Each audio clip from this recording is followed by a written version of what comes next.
Assalamu alaikum students, welcome back to my YouTube channel SLO's Academy.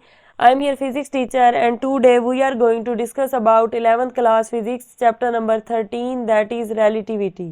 तो बच्चों आज की वीडियो का टॉपिक है what is the difference between inertial and non inertial frame of reference. तो सबसे पहला डिफरेंस हमारे पास डेफिनेशन है। इनर्शियल फ्रेम ऑफ रेफरेंस की डेफिनेशन हम देखते हैं। अ frame of reference that is at rest और मूविंग विद कांस्टेंट वेलोसिटी। ऐसा फ्रेम ऑफ रेफरेंस जो या तो एट रेस्ट हो या फिर अगर वो मूव कर रहा है तो कांस्टेंट वेलोसिटी के साथ मूव कर रहा हो, उसे हम कहते हैं इनर्शियल फ्रेम ऑफ रेफरेंस। जैसे अभी लास्ट हमने फ्रेम ऑफ रेफरेंस में एग्जांपल ली थी बस की, तो अगर हम बस को फ्रेम ऑफ रेफरेंस मानते हैं तो बस कब इनर्शियल फ्रेम ऑफ रेफरेंस होगी, जब या तो वो एट रेस्ट हो, जैसे बस पहले बस स्टॉप पे आके खड़ी हो जाती है, जब पैसेंजर सारे बैठ जाते हैं फिर मूव करना स्टार्ट करती है। तो जब वो स्टैटिक पोजीशन में होती है, एट रेस्ट होती है, उस पोजीशन में, या फिर अगर वो मूव कर रही है लेकिन उसकी वेलोसिटी कांस्टेंट है।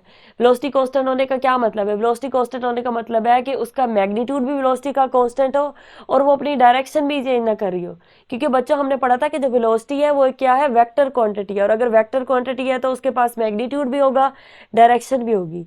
अब जब उसका मैग्नीट्यूड भी ना चेंज हो रहा हो और उसकी डायरेक्शन भी ना चेंज हो रही हो, तब हम कह सकते हैं कि बस के पास क्या है, कांस्टेंट वेलोसिटी है। अब इसका मतलब ये हुआ कि बस को क्या करना है, एक तो अपना मैग्नीट्यूड यानी कि स्पीड, फॉर एग्जांपल अगर वो 50 किलोमीटर पर आवर की स्पीड से जा रही है तो उसको अपनी वो स्पीड भी कांस्टेंट रखनी है, मेंटेन रखनी है होल द मोशन। जहां तक उसने जाना है, जो भी उसकी मंजिल है, वहां तक पूरा का पूरा क्या करना है, उसने अपनी स्पीड को मेंटेन करना है, मैग्नीट्यूड के लिहाज से भी और डायरेक्शन के लिहाज से भी। अब डायरेक्शन के लिहाज से मतलब ये है कि अगर वो जा रही है तो रास्ते में कहीं पर भी टर्न न करे, यानी एक स्ट्रेट लाइन में सीधा पाथ कवर करते हुए एक जगह से दूसरी जगह जाए और उसकी स्पीड का मैग्नीट्यूड भी जो है वो भी सेम रहे, तब हम कह सकते हैं कि वो बस क्या है, वो एक इनर्शियल फ्रेम ऑफ रेफरेंस है हमारे पास। अदरवाइज वो नहीं है। अगर वो डायरेक्शन चेंज करती है, फॉर एग्जांपल रास्ते में कोई टर्न आ जाता है, मोड़ आ जाता है और बस उस तरफ मुड़ जाती है, तो फिर क्या है, फिर हम उसको इनर्शियल फ्रेम ऑफ रेफरेंस नहीं कह सकते। इस तरह से हमारे पास non inertial frame of reference की डेफिनेशन है, a frame of reference that is accelerating.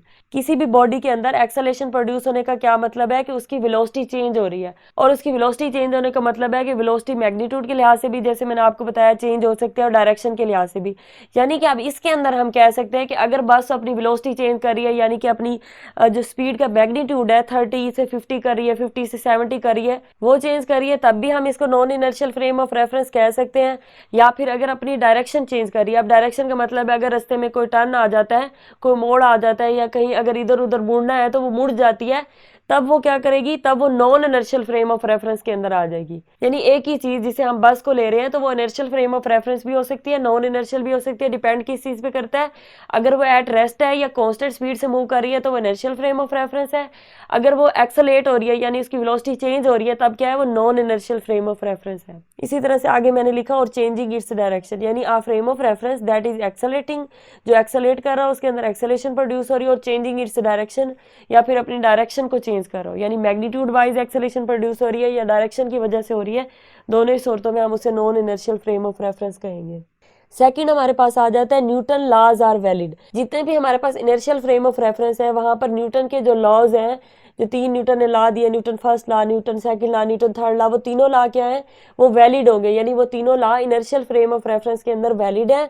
जबकि Newton laws are not valid in the case of non inertial frame of reference. लेकिन जब हम non inertial frame of reference की बात कर रहे हैं, यानी जहां पर एक्सेलेरेशन प्रोड्यूस हो रही है या फिर जहां पर डायरेक्शन चेंज हो रही है, उस फ्रेम ऑफ रेफरेंस के अंदर न्यूटन के लॉज जो है वो वैलिड नहीं होते।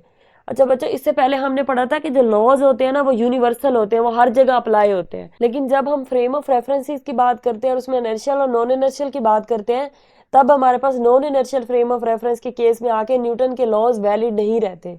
ठीक है, तो ये इसका मेन बेसिक डिफरेंस है जो इन दोनों के दरमियान है। उसके बाद तीसरा पॉइंट है हमारे पास नो एक्सेलेरेशन। जैसे मैंने आपको बताया कि अगर कांस्टेंट स्पीड है तो कांस्टेंट स्पीड का मतलब है कि नो एक्सेलेरेशन, यानी एक्सेलेरेशन जीरो है। और यहाँ पर क्योंकि हमारा फ्रेम ऑफ रेफरेंस एक्सेलरेटिंग है तो एक्सेलेरेशन इज प्रेजेंट देयर, इस केस में एक्सेलेरेशन प्रेजेंट होगी। फोर्थ पॉइंट हमारे पास है कि it is used in classical mechanics. अब फोर्थ पॉइंट में हमें एप्लीकेशन बताई गई है कि इनर्शियल फ्रेम ऑफ रेफरेंस हम कब यूज करते हैं और कब हम non inertial frame of reference use करते हैं। यानी कि कौन सी ऐसी मेजरमेंट्स होती हैं जिनमें हम इनर्शियल फ्रेम ऑफ रेफरेंस को कंसीडर करते हैं और उसके अंदर अपनी मेजरमेंट करते हैं, और कौन सी मेजरमेंट ऐसी होती हैं जिनके अंदर हम non inertial frame of reference को कंसीडर कर रहे होते हैं। तो यहाँ पर मैंने लिखा है it is used in classical mechanics. बच्चों न्यूटन की जो फिजिक्स है ना उसे हम बोलते हैं क्लासिकल मैकेनिक्स, यानी कि ये पुरानी फिजिक्स है जो न्यूटन ने बताई थी। लेकिन जो आइंस्टाइन की फिजिक्स है ना, यानी कि न्यूटन के बाद 1905 से जब आइंस्टाइन ने अपनी थ्योरी पेश कर दी थी, थ्योरी ऑफ रिलेटिविटी, उसके बाद वाली जो फिजिक्स है उसे हम बोलते हैं क्वांटम फिजिक्स।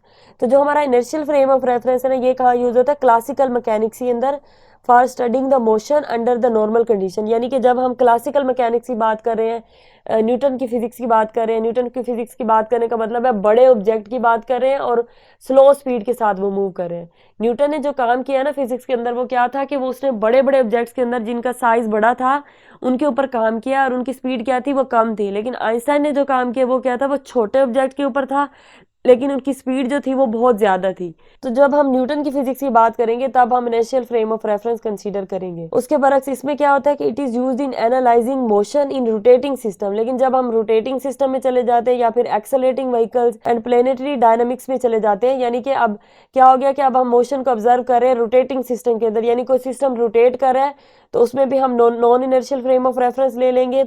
अगर एक्सेलेशन है, एक्सेलेशन तो मैंने आपको पहले बताया कि जहां पर एक्सेलेशन आ जाएगी वहां पर तो है ही नॉन इनर्शियल। तो एक्सेलेटिंग अगर कोई व्हीकल है, कोई भी चीज है जो एक्सेलेट कर रही है और उसमें हम कोई भी मेजरमेंट करना चाहते हैं तो वो हम non inertial frame of reference के अंदर करेंगे।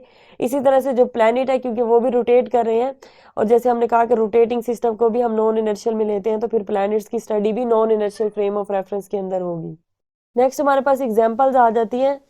तो सबसे पहली एग्जांपल है हमारे पास इनर्शियल फ्रेम ऑफ रेफरेंस के लिए, a car moving at a constant speed on a straight road. Simple सी एग्जांपल है, अगर आपके पास कोई भी एक कार है और वो स्ट्रेट रोड के ऊपर, यानी कि स्ट्रेट रोड का मैंने आपको बता दिया कि कोई भी अगर टर्न आए तो वो टर्न ना करे बल्कि सीधा मूव करती जाए, सीधी वो एक ही डायरेक्शन में जाए और साथ में क्या है कि कांस्टेंट स्पीड हो, तो क्या होगा? वो हमारे पास इनर्शियल फ्रेम ऑफ रेफरेंस की एग्जांपल हो जाएगी। और उसके बरक्स अगर आ कार ब्रेकिंग सडनली और टेकिंग अ शार्प टर्न, और अगर वही कार क्या करती है? यकदम से ब्रेक लगाती है। जैसे कार में हम यकदम से ब्रेक लगाएं तो क्या होता है कि उसकी स्पीड चेंज होती है। हम यकदम से क्या करते हैं? गाड़ी को रोकने की कोशिश करते हैं, ब्रेक लगाते हैं, तो क्या होता है? उसकी जो वेलोसिटी होती है वो यकदम से हम कम करते हैं। जब कम करते हैं तब हमारे पास ब्रेक लगती है, तो स्पीड कम होगी तो क्या होगा? उसके अंदर एक्सेलेरेशन प्रोड्यूस हो जाएगी, नेगेटिव एक्सेलेरेशन। यानी कि हमें पता है जब हम स्पीड बढ़ाते हैं तो बॉडी क्या करती है? वो ज्यादा एक्सेलेरेट करती है। लेकिन जब हम स्पीड कम करते हैं तो बॉडी क्या करती है? डीसेलेरेट करती है, यानी उसके अंदर नेगेटिव एक्सेलेरेशन प्रोड्यूस होती है। लेकिन नेगेटिव हो या पॉजिटिव हो, हमने क्या बात की थी कि एक्सेलेरेशन होनी चाहिए। तो ब्रेकिंग में एक्सेलेरेशन आ रही है, या फिर जब वो टर्न लेगी तो क्या होगा कि उसकी डायरेक्शन चेंज होगी, और जब डायरेक्शन चेंज होगी तब भी उसकी वेलोसिटी चेंज होगी, और जब वेलोसिटी चेंज होगी तो एक्सेलेरेशन प्रोड्यूस होगी। अगर एक्सेलेरेशन प्रोड्यूस होगी तो फिर हम इसे non inertial frame of reference कह सकते हैं। दूसरी एग्जांपल हमारे पास है स्टेशनरी हाउस। अब जो नॉर्मल आपका घर होता है वो भी एक फ्रेम ऑफ रेफरेंस की एग्जांपल है, और कौन से फ्रेम ऑफ रेफरेंस की है? इनर्शियल फ्रेम ऑफ रेफरेंस की, क्योंकि वो एट रेस्ट होता है।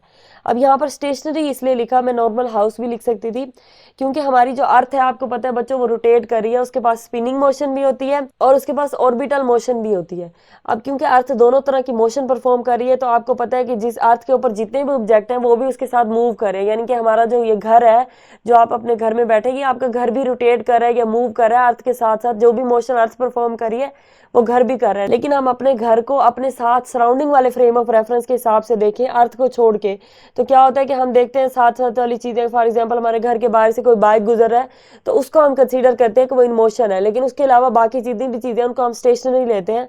तो यहाँ पर इसलिए मैंने लिखा कि हमारा जो स्टेशनरी हाउस है वो भी इनर्शियल फ्रेम ऑफ रेफरेंस की एग्जांपल है। और इस साइड में दूसरी एग्जांपल यहाँ पर हमारे पास है an elevator accelerating up and down. तो सिंपल सी एग्जांपल है दूसरी एलिवेटर की है। जैसे हमारे पास लिफ्ट होती है, मॉल्स वगैरह में लगी होती है, तो क्या होता है जब वो अप एंड डाउन जाती है तो उसके अंदर एक्सेलेरेशन प्रोड्यूस होती है, उसकी वेलोसिटी चेंज हो रही होती है।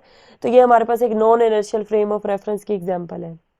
तो ये था बच्चों आज का लेक्चर, जिसमें हमने देखा कि inertial frame of reference, non inertial frame of reference, उसके बाद हमने देखा उनका डिफरेंस क्या होता है और उनको एग्जांपल से डिस्कस किया। तो आई होप कि आपको लेक्चर समझ आ गया होगा, लेकिन अगर फिर भी आपको इसमें कोई कंफ्यूजन हो तो आप कमेंट सेक्शन में बता सकते हैं। Thank you so much.